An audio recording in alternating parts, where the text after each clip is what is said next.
Jadi hari ini gara-gara keteledoran saya sendiri, ada faktur yang hilang 2 hari yang lalu.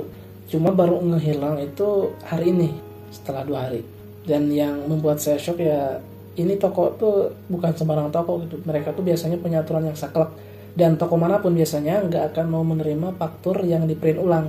Karena ditakutkan ada ketidakjujuran dari pihak perusahaan gitu. Dan nominalnya tuh lumayan gede sih teman-teman, ya cukup lah untuk 2 bulan gaji saya. Dan karena diduga kuat faktur itu hilang di tangan saya ya, jadi saya harus mengganti senilai itu. Kalau saya pribadi ngerasa belum menerima fisik faktur tersebut, tapi kata droppingnya udah nyimpen di meja saya yang ini. Tapi saat itu saya lagi nggak ada di sini. Sebetulnya kejadian semacam ini tuh udah sering terjadi sih beberapa waktu sebelumnya. Cuma kalau waktu-waktu sebelumnya tuh biasanya masih ketemu, atau kadang droppingnya ngakunya udah ngasih ke saya tapi ketinggalan di mobilnya sampai berhari-hari gitu. Biasanya gitu, tapi untuk yang kali ini saya udah cek ke droppingnya dan kata dia emang benar-benar gak ada, udah ngasihin ke sini. Dan saya juga cek di semua arsip di sini, di semua dokumen di sini, takutnya keselip.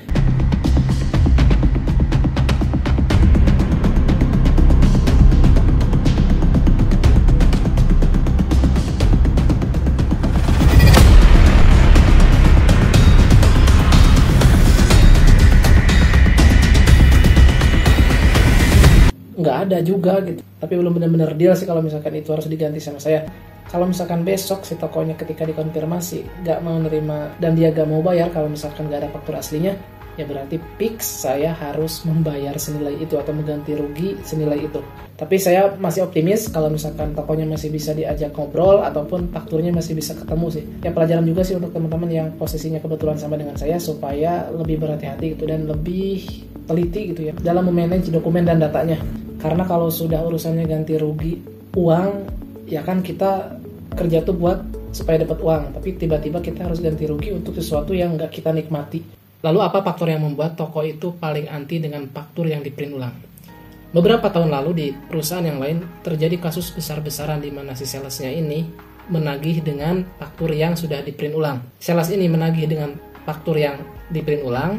Ketika si tokonya sudah membayar full dan sudah lunas statusnya, usut punya usut, beberapa minggu kemudian ada dari pihak perusahaan tersebut yang menagih kembali ke si toko tersebut.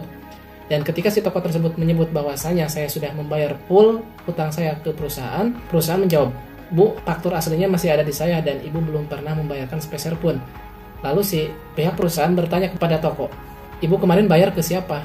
Ternyata si ibu ini memang bayar ke salesnya, akan tetapi status sales ini di perusahaan tersebut sudah keluar dan salesnya ini memegang reprint atau faktur cetakan, faktur yang dicetak kembali, sedangkan faktur aslinya ada di perusahaan.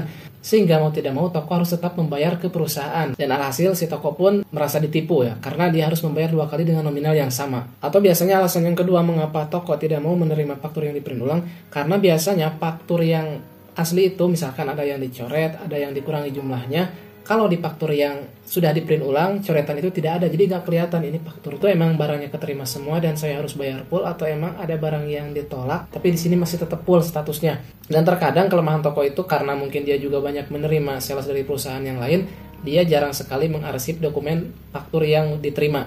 Terkadang mungkin kalau seminggu 2 minggu faktur yang dia terima itu masih ada gitu ya kopiannya, entah itu yang merahnya atau yang kuningnya.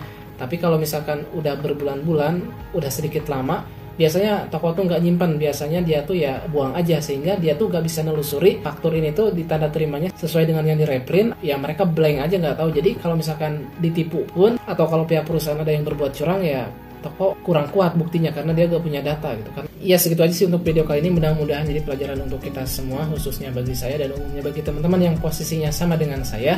Mudah-mudahan kita tidak tertimpa kejadian malang seperti yang menimpa saya. Oke, see you in the next video. Assalamualaikum warahmatullahi wabarakatuh.